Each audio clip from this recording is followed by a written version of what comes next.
Hey, dude. What? JRPG news.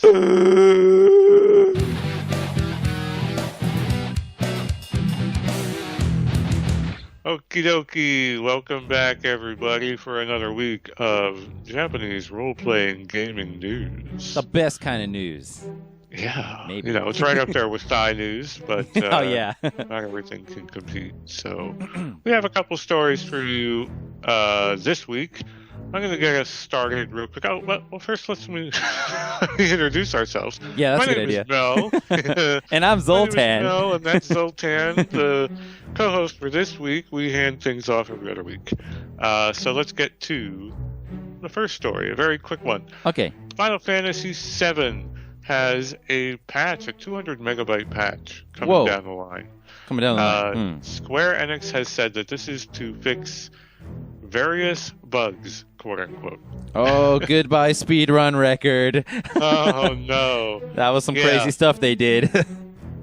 So there were bugs involved in the speedrun records? Oh yeah, in the I think maybe the world record, like they do some crazy stuff where they do out of bounds glitches. They do out of bounds glitches. Yes. That like weird thing where you can like run up out of the into the sky and stuff. Yeah. It's pretty neat to watch. Looks like hell to actually pull off though.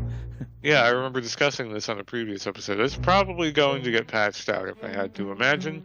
They didn't enumerate what any of these bugs were precisely, but it's kind of curious that this is coming out so far after release. I actually think the reason for this is they're gearing up for the re-release, which is due to... so the exclusivity is due to lapse in April. Right? Oh, right. Yes, with Sony. That's still a long time away, though. It's still a long time away, but you know how Square Enix operates. They're probably going to announce a new date for like PC version and I don't know, the Series X version or whatever. Probably kind of soon, I bet. And they'll probably say, "We got the complete edition. Blah blah blah. Here we go. Here's what we got." Oh yeah, it's gonna have a new annoying title like complete or definitive on it, probably. Oh, yeah, probably. I'm looking forward to the PC version, if only there is a significant like performance increase, and I think it would even have to include like some content extras for me to be willing to double dip. It runs well enough on my base PS4. Yeah, it ran very well on my base PS4 as well. So yeah. Exactly. So, yeah. The frame rate was really stable like the whole time. This isn't like a Bloodborne thing where I would really love to get my hands on a 60 frame per second version of that game. With shorter load times. Yeah, way shorter load times and who knows what other improvements. So yeah, you know, it's interesting. I'm looking forward to seeing what else we can get out of that game.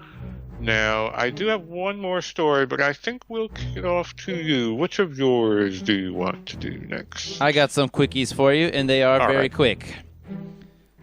Here's a game probably nobody's ever heard of. 7 Nights, Time Wanderer. It's coming out on the Switch on November 5th.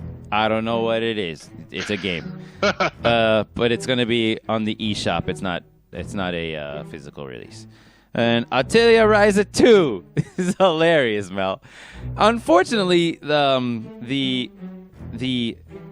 physical edition that was planned for this is only for Japan, but the physical edition that was going to be out for PS5 in Japan has been canceled. So that sucks for people who wanted the real one. And literally, the reason given when they made the announcement was, quote, reasons. In actuality, it's various reasons, but that just means we canceled it for reasons, right? Isn't that the same thing? I think that's hilarious. Just reasons, yo. So, I wonder why that happened. I guess because it's just cheaper to do everything digital, right? I guess so. You know, reasons. What else do you need? Right, reasons. And most interesting quickie of them all, in my opinion, Fire Emblem, Shadow Dragon, and the Blade of Light, which is the very first Fire Emblem game, is now going to get another... It's just another old Japanese game getting its first official Western release in English. Now, the difference here, is that this game actually did have sort of a Western release in the form of a remake. The 3DS remake of the game has been out in the West, but now I guess this is just the original one for the original Nintendo Entertainment System, coming out in English on December 4th on the Nintendo eShop. There you go. Holy cow. $6. The original Fire Emblem games are really pretty hardcore strategy games. I hear they are. Yeah, I hear the further back you go, the more hardcore they are, is what I hear. Yeah, there are a couple difficulty spikes in the series as you kind of bend your way through the the pre-Western breakout of the GameCube era when it came on. Like Fire Emblem Path of Radiance was the first Fire Emblem game, but they were all the way up through the Super Nintendo. They had Fire Emblem games and handheld versions that never came out prior then, and some were way, way, way, way, way harder than others. But those first ones are really, really basic looking game too. But I'm curious. That's a really interesting decision. It's like the third or fourth old game that's like getting let's go down the list real quick. So now we're gonna get the first Fire Emblem. Of course, the biggest one of them all would be the Seiken Densetsu 3 official English release. That's pretty crazy. The only way to play that previously was just emulation. That game Moon, not To the Moon. Is it just called Moon? It's called Moon. Yeah, that was a PS1 game, I think. That's correct. So that one recently came out for the first time from Japan. And another game. Oh, we got a trademark for that one, for that Live Alive. We got a trademark for Live Alive. Right. Maybe that one's coming. So, yeah, it's pretty cool. And they're all coming out for the Switch, though. So if you want to get all these games, we got to get a Switch.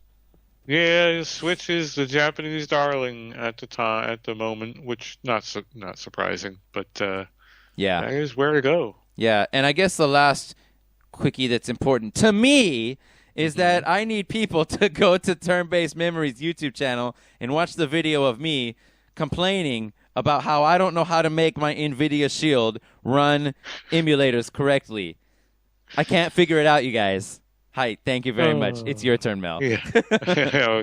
we did briefly discuss this before we went on to record, and I'm just as stumped as he is as to why he's having this issue. So if you can help Zoltan out, we would both be very happy. Yeah, I would like to play Ocarina of Time on it, but if I can't, quick announcement. I'm going to play Ocarina of Time before I finish the FF7 Mega Ultra review, I've decided, because still got a ways to go. So I'll take a break.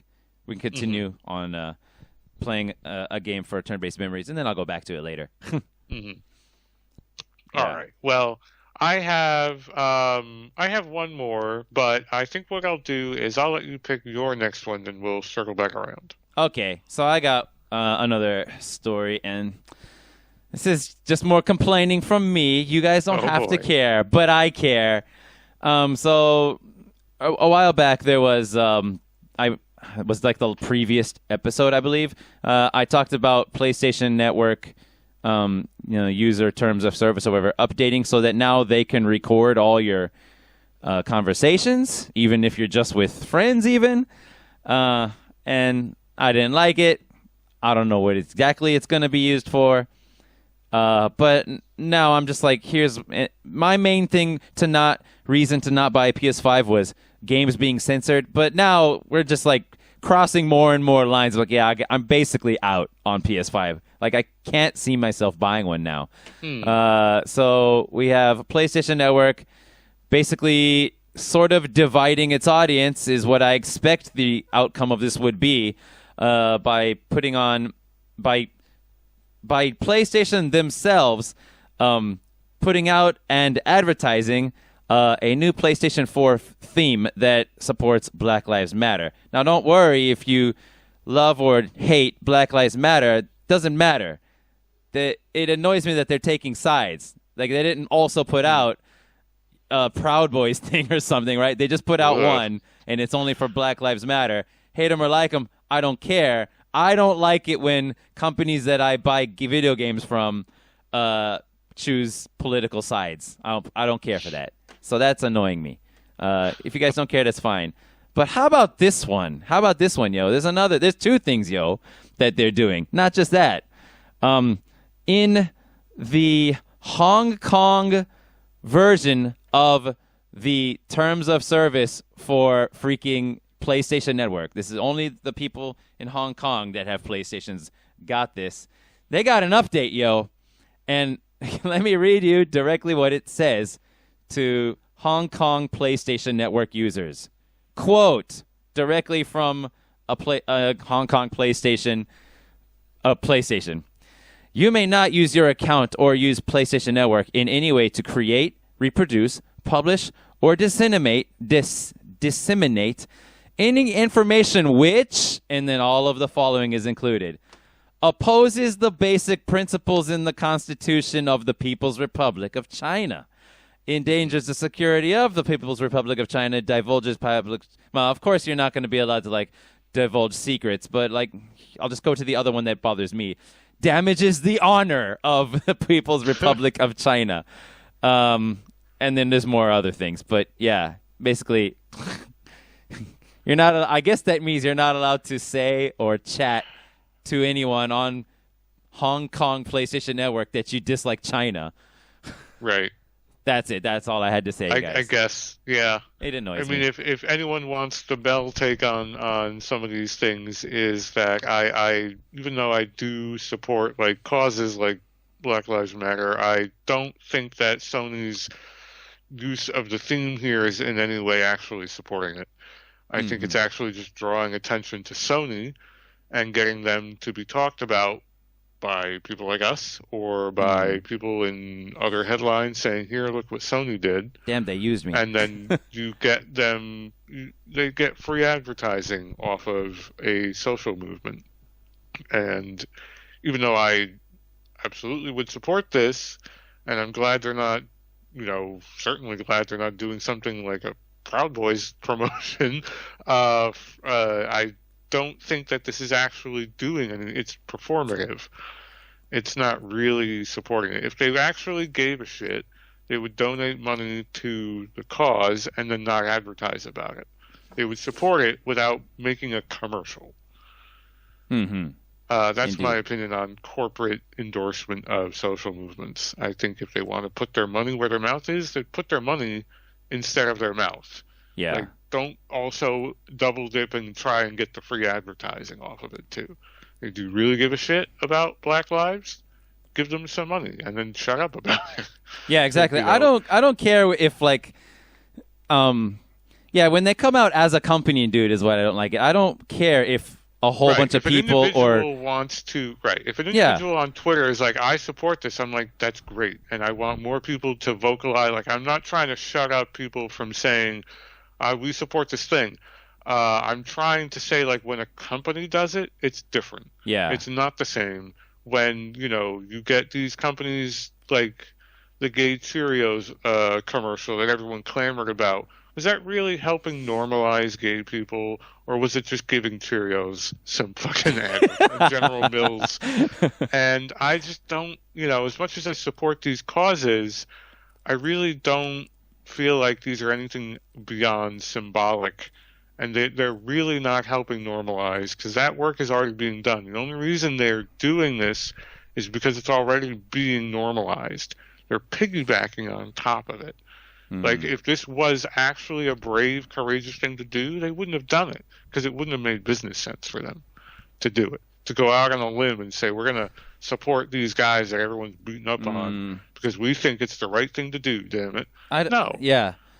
I wonder, though, if they do these things, and I wondered if it is the right business move. I guess maybe it is. I think it is. You think so? I think it is, because I think that Black Lives Matter is broadly popular, and the sort of, I hate to use this term because it's so abused, but the sort of woke capitalism is this sort of feigned grafting on to social movements that have real discussions to be had about them, and instead of having those discussions, we're talking about what Sony's doing, And that is very much the objective of these maneuvers, where they're trying to like push it away from, not deliberately, mind you, but the end result is they're pushing the discussion away from actual topics that Black Lives Matter covers, like institutional racism, and onto, hey, get the PS5. Yeah. Like, I would value one of those two conversations a little more than the other. Like, if Sony wants to donate money to these causes or institutions that help these causes, that's amazing, that's great.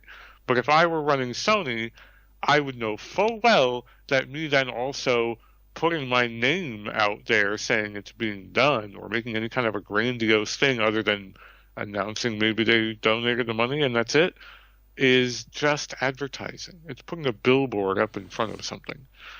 And that's the part I take the issue with, personally. But at any rate...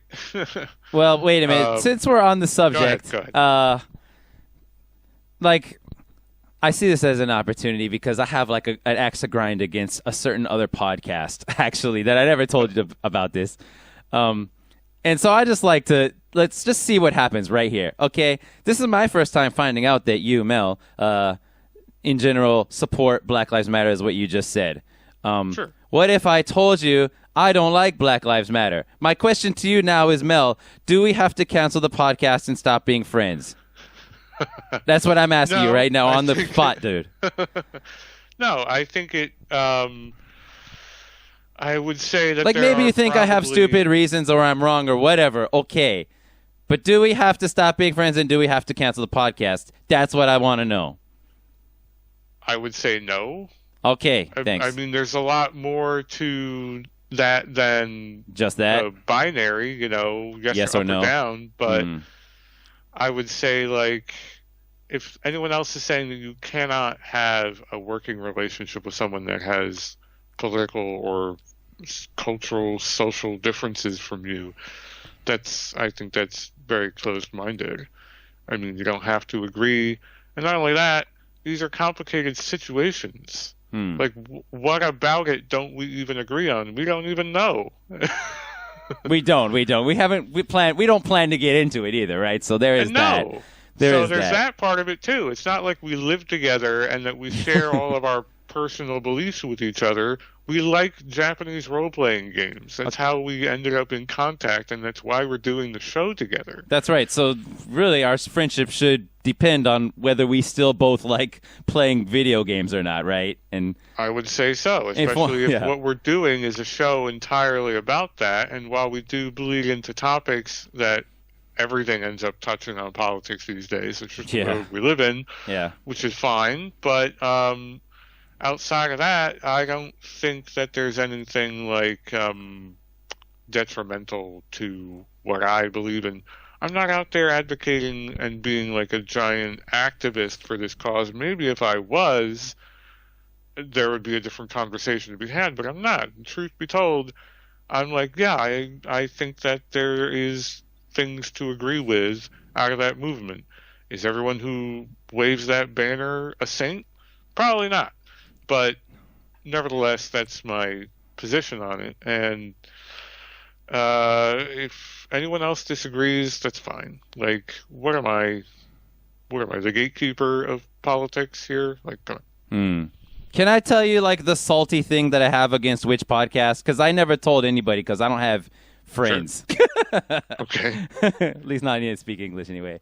I was a patron of the Retrograde Amnesia podcast, and I'm still salty about this, so that's why I'm saying this to you. It still pops up in my mind occasionally, like, damn it, I hate them for that. It is a very high-quality podcast, okay? This is the Retrograde Amnesia podcast, which has spent, like, literally 55 episodes just breaking down what everything means in the game Xenogears. And they do it in great detail, and it's really, really interesting. And I'm like 3 episodes away from getting to the end of it, and I can't bring myself to go back and listen to it because I'm just annoyed at this thing that happened. But when you become their patron and you pay a certain amount of money, you get access to their Discord, and they have all these different Discord rooms. And many of them are just about video games, and they have one up that's called Real Life Discourse or something. And, I looked in it, and I'm like, yeah, I shouldn't go post in there. And I looked at it again another day, and I'm like, okay, whatever. And then one guy posted a unkind joke, admittedly, a very unkind joke about, I believe it was Black Lives Matter, and said, this is racist. And I viewed the joke, this joke that I did not post, somebody else's one, as not referring to anyone's race, but referring to their actions. So I said, well, it's not actually racist because it's not referring to their race, right? Something like that. I can't remember the exact words. I'm sorry. And I can't go back and check because they deleted it. And when I was gone, I closed the phone later, and then I came back and I saw, like, you've been banned. Like, I got to see a couple replies, no, you're wrong, this. But then while I was away doing work, when I came back, you're banned, and you are no longer allowed to be a patron of the podcast. Oof. And in the reason why they said I was banned, they said, it is obvious to us. This pisses me off because it's not obvious and it's not true. It is obvious to us you are an alt-right type. We can see what you're trying to do. And I'm literally trying to judge if this is a joke is racist or not is all I was trying to do. I don't know what they think they saw I was trying to do. I don't know how many actual members of the community said this guy's alt-right, but that makes me so upset. Like, my heart's beating faster now that I mention it. That's pretty heavy-handed of them to do. Yeah. So anyway, you can go complain to Retrograde Amnesia podcast. He's not all right. He thinks your podcast is good and he wants to listen to it. Go tell them. That's unfortunate. That's the kind of stuff that actually does get to me too, because for all the progress that some of these movements try to make, they go ahead and do this, and then how are you going to get any support, like broad support? I mean, I don't know. Yeah. That's a whole other can of worms. But, I told my story. Yeah, I feel you. Okay, thanks, dude. I have one more story. We're going to transition as best we can here. Okay, sorry about that. I messed up the podcast. I have one more story, and it's about a game. It's one of the recurring games that we kind of talk about here, Yakuza Like a Dragon. I bet it's going to be awesome. Like every week or so. Week now. Yeah. It's coming out very soon. It's coming out November 10 here in the West. And that is going to be on the Xbox Series X. I believe November 10 is the launch date for that system. So also on PC, which I have it bookmarked on Steam. And the trailer they released is amazing. If you haven't taken a look at this, it seems to indicate a sort of comedic approach to its own material. It doesn't take itself very seriously, I guess is the correct way to phrase it, in a way that I think is amazing, in a way that the Yakuza series I think is known for. Yeah, I think all of them are like that. Itself. This seems very upfront about it, because it's trying to like show itself as a trailer, and it's putting all these words up on the screen, and one of the words is next-gen crustacean AI. That's cool. Next gen cutting edge hairstyles, highly shareable shenanigans. Like, it just keeps going on and on like that. Looking forward to this. I say this every week, I feel like. Turn-based role-playing game version of Yakuza, which was a real-time combat game. Definitely going to check this one out. Awesome. I'm glad to hear that just keeps looking better and better. Hopefully it delivers, though. Yeah, I mean, we could probably find out if we read some reviews in Japanese, but who has the time? Oh, I could check that out for us next week, I suppose. That does it for that one. I only had those two little quick stories, so I guess we're going to take it on to your third story. Okay, last thing. We got some comments, yo.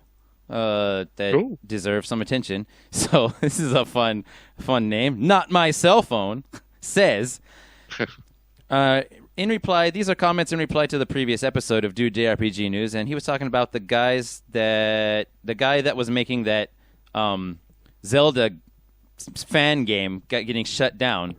In response to that story, Not My Cell Phone says, if the person that got shut down for making the missing Link, I think he means that Zelda game, previously made modded Mario games and got shut down, then that tells me he should have known that he was going to be shut down, especially if he made it public ahead of time. Which also tells me that he knew he was not really breaking any laws until he released it. So he was hoping Nintendo would come and buy him out and give him a gag order as part of his agreement/payout to not make the game. So I believe he's saying he made this game and made it public intentionally so that Nintendo would settle with him for a sum of money to not make the game, but I don't think the guy got paid, right? No, that's usually not how that works. Like, you wouldn't. The best, if we're interpreting the comment correctly, if we are, the best you can hope for in that scenario is they maybe talent scout you, or some other studio does, and say, "Hey, you made something real great here. Come work for us." But the odds of them buying your idea, they wouldn't have to buy it from you, right? Like, even though you did make it, right? They could just say stop it, right? They can not only say stop it, they can use your idea because you used their property. So, and they've gone ahead and done exactly this. I mean, there was a game, the Mario 35th anniversary Mario game that came out where everyone's running around. It's like Tetris 99, but Mario. Heard about this? I haven't heard of this. So there was a Mario 35th anniversary game that came out for a limited time only. I believe they will stop selling it digitally even in March of this coming year. Okay. And you play Mario, regular NES Mario, and there are 50 other people on the screen off to the sides playing Mario as well. When you kill an enemy, it sends that enemy to another player's screen. Yeah. And it goes back and forth like that. There's a really tight timer. When you kill enemies, you get a little increase on your timer, and it never really ends until it eliminates everyone. The idea for this was kind of already done by an unofficial game maker some years ago, and it was taken down with a C&D order by Nintendo, and they didn't have to pay that person a damn dime. They just took the idea. Yeah, I see what you're saying. So it's not necessary to be paid out. You could get recognized, which I would imagine is the goal of a lot of people who do these things, is to get talked about, because a whole bunch of gaming sites talk about these really ambitious fan projects that get made, and everyone jokes in the comments, "Oh, I can't wait until the cease and desist." I'm like, that's true. Probably gonna happen. Yeah. Though usually those people are hoping to get recognized for their thing that they finished, usually, right? So, I would like to hope they're not so naive as to believe that, well, I'm going to put this out here in the world and just cross my fingers that some giant company who owns the property is going to let me keep playing around with their property. It's probably not going to happen, although it may, but probably not. So thank you, Not My Cell Phone, for that interesting comment. Hopefully we didn't misinterpret you. And we got another comment from prolific commenter Jam. Lol, I have always been a proponent of JRPG Thigh News. Just thought you should know that, Mel. Lab Zero made the fighting game Skullgirls, with boss man Mike Z being the brains behind it. Autumn Games owns the Skullgirls IP, I think, and when Mike Z made his bad joke and then had his private messages exposed, basically the whole fighting game community turned on him and ultimately made everybody leave his studio, Lab Zero. Not sure how they came to work on Indivisible, but of course it's no longer going to be supported now that the dev behind it has no staff. Otherwise, I don't think there was any news for me. I just had been saddened by Guilty Gear Strive's late release date and questionable character design. Why the wide pants? Zoltan, do you play Guilty Gear? Would love to have your opinion on its music, especially the new Strive songs, which seem to be vocals heavy. I'll let you go first, Mel. Have you ever played a Guilty Gear game? I have not. Okay. I have a long history with Guilty Gear. This was the game. Like several genres have this for me. I think it was Xenogears was the game that made me say, oh, this is way, or was it Star Ocean? It was one of the two that was like, oh, this is way better than Final Fantasy. And I was like done with Final Fantasy, basically. Nice. And so Guilty Gear was the fighting game that was like, this is way better than Street Fighter. I'm done with Street Fighter. And from the very first Guilty Gear game, which came out on the PS1, like I felt this way. And when the first Guilty Gear came out, though, it wasn't as popular and famous as it is now. Because back then, it was horrendously unbalanced. Hilariously unbalanced. So one of the things you can do, you know how games have super moves, right, Mel? Sure. Yeah, well, this game has an instant death move, kind of like a fatality. But the thing is, you can do it anytime you want. You don't require building any kind of gauge to do it. It is possible for the other player to input a command to get out of it, but you can do it anytime you want, and if you do it, you instantly win both rounds. Wow. It's amazing. You could do that the first move, and if they fail to get out of it, boom, you won both rounds. It's amazing. So anyway, it's crazy like that, and it was ridiculously fast. The speed was insane, and yeah, there were lots of like impossible to get out of combos and things like that. Mm-hmm. Horribly balanced, and it was like the greatest thing I had ever played in fighting games, yo. Were you a big like Street Fighter guy before this? No, because I was like, yeah, this is pretty cool, and I played it a lot. Street Fighter 2 back in the day on Super Nintendo.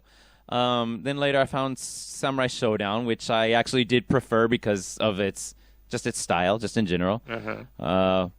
But then, yeah, I don't know. When Guilty Gear 1 comes out, it's like a revelation. The art is, in my opinion, way cooler than... Even I know that. You agree? Yeah, than Street Fighter.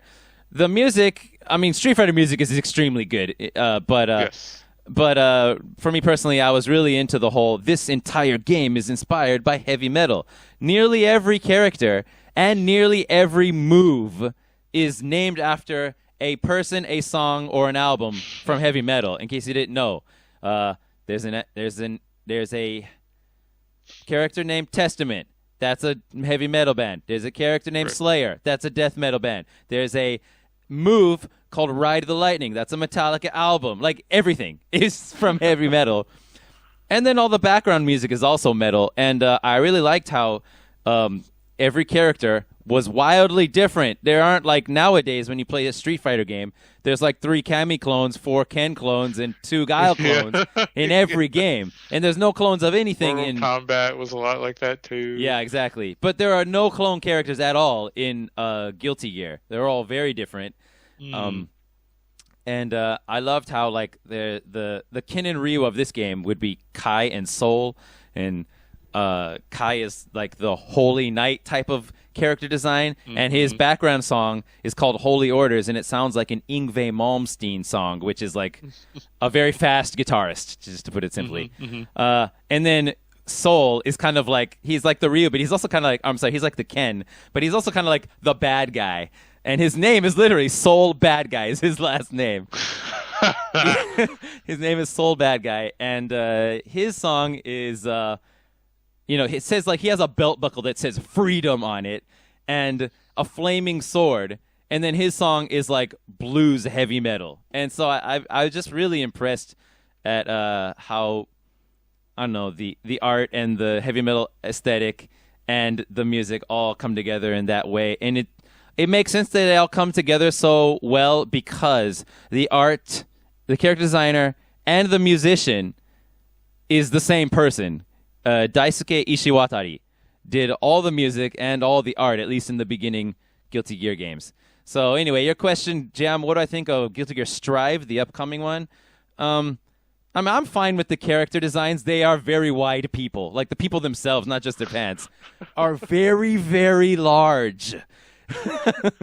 But I think they still look really cool. I think the new music, the riffs themselves are cool, but yeah, for my taste, I think Daisuke Ishiwatari really had a great thing going, where he had these very melodic guitar very melodic heavy metal video game songs. You know, it was just like, it's the thing that all the YouTube guitarists do when they cover video game songs on heavy metal guitar. It was like original that. And now it's not that. Now it's just like a heavy metal song you'd hear on a CD, which is cool too. But yeah, to be honest, I prefer the old school stuff. And the old school songs had the coolest names. For example, Mel, there's a song called Suck a Sage. Suck a Sage. That's a song, yo. That's a great title for a song. Yeah. And one of the first songs one of the earliest game songs I learned to play on guitar was Melia's theme, which was called Writhe in Pain. And it's one of the coolest songs I've ever heard, still to this day. Okay, I went a long time. So thank you very much for your comment, Jam.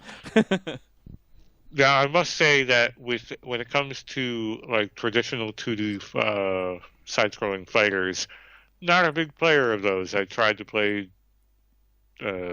Street Fighter 2 back in the day along with everyone else and never clicked. But pretty hard, right, at first. Yeah, I never got into that style of gameplay, so I never learned it and never got good at it. But I do play a fair bit of Smash Brothers on a competitive level, so cool. Not to say that I'm good, but I do play, the competitive style, no items and whatnot. But that's the only fighting game I have any real experience with. But yeah, Guilty Gear, I could have told you, that's one of the prettiest looking games out there in general. Yeah, and now they've gone to 3D, which made everybody worry, including me. Mm-hmm. But what they did with it, I think, looks freaking amazing. We're in the era now where things that are 3D can still look completely 2D if you want them to, so it's no problem. And yeah, the same happened with Street Fighter. Remember when they went 3D and it kind of did look worse at first? Yeah, like Street Fighter 4, I think, was the first one, and everyone looked like they had these giant hands and feet. It was weird. Like their body proportions were bizarre. Mm-hmm. So that's all I got for that, Mel. All right, then I think that's all we got for this week. Oh, yeah. I think that's going to leave it for me to say thank you for listening. And if you like what you heard, you can hear more of it every week, this news show, and on our other channel, Turn-Based Memories. We have more long-form content and other miscellaneous content, including the titular show, Turn-Based Memories, where one of us will play a game that the other one played a long time ago, and kind of compare first-time experiences and whatnot. That will leave it for me to ask Zoltan, what you working on? What else do you want to promote? Let's just, I got a Dark Souls video coming up. Look forward to that. And then I'm going to go ahead and get started on playing The Legend of Zelda Ocarina of Time for the next Turn-Based Memories episode. Sounds good. All right, now. Thanks again for listening. Thank you, Zoltan. Thank you, Mel. Thank you, everyone. Have a good night. Good night.